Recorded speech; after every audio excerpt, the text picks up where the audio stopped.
पिछले 4 से 6 हफ्ते में मैंने जिस किस्म की शिद्दत के मनाजिर देखे हैं, मुझे ऐसा लग रहा है कि मैं कोई डरावना ख्वाब देख रही हूँ और मैं अपनी नींद से नहीं जागी हूँ। चूँकि न्यूयॉर्क में हम लोगों ने इन जनरल सब ने मिलके हम सब इसमें शामिल हैं। हमने इस वायरस को सीरियसली नहीं लिया, हम नहीं तसव्वुर कर पा रहे थे कि ये क्या कर सकेगा। तो हमने जो ज़रूरी इक़दामात थे वो टाइम पे नहीं इम्प्लीमेंट किए, जिसकी वजह से ये हुआ कि बहुत देर हो गई और उसके लिए और उसका जो मंज़र है वो हमारे सामने था कि 4 से 6 हफ्ते में हमने कोई बेतहाशा लाशें अपनी आँखों के सामने देखी हैं। मैंने खुद अपनी आँखों के सामने ऐसे लोगों को मरते हुए देखा है जो मेरी अपनी उम्र के थे।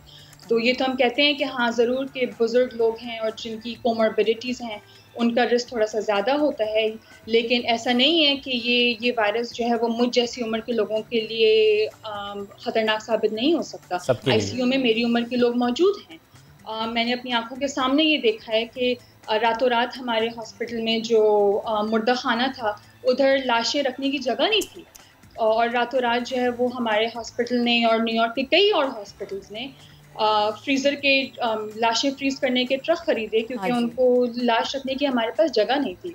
आप तसव्वुर करें कि हम सुबह 6:30 बजे अगर अपनी शिफ्ट स्टार्ट करने जा रहे हैं, तो सबसे पहला मंज़र जो दरवाज़े के बाहर हम देख रहे हैं अस्पताल के, वो ये है कि एक फ्रीज़र का ट्रक खड़ा हुआ है और हम इस सिनेरियो में जाके काम कर रहे हैं।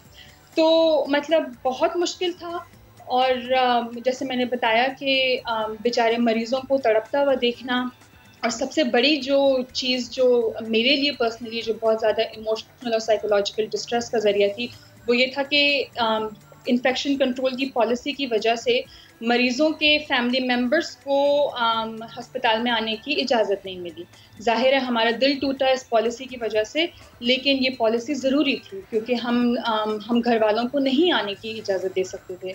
तो उसके बाद जो हमने देखा वो ये देखा कि ये जो लोग बेचारे मर रहे हैं, जिनके लिए हम बिल्कुल हेल्पलेस पड़े हुए हैं, अपनी ताकत में जो कुछ था हमने करने की कोशिश की, लेकिन फिर भी काफ़ी ऐसे लोग थे जिनको हम जी। नहीं बचा सके, वो हमारी आँखों के सामने मरे और वो अपने प्यारों के बगैर मरे।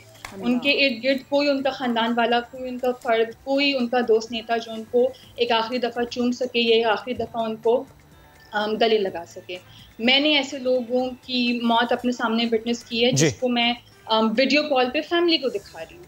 तो बहुत इस बहुत किस्म पेनफुल की है, ये बहुत पेनफुल है ज़ारा, ये सुनना इतना बिल्कुल। पेनफुल है, तो आपने तो इसको एक्सपीरियंस किया, आपने तो इसको देखा है ये और इसीलिए हम दोबारा और से जी, इसको जी।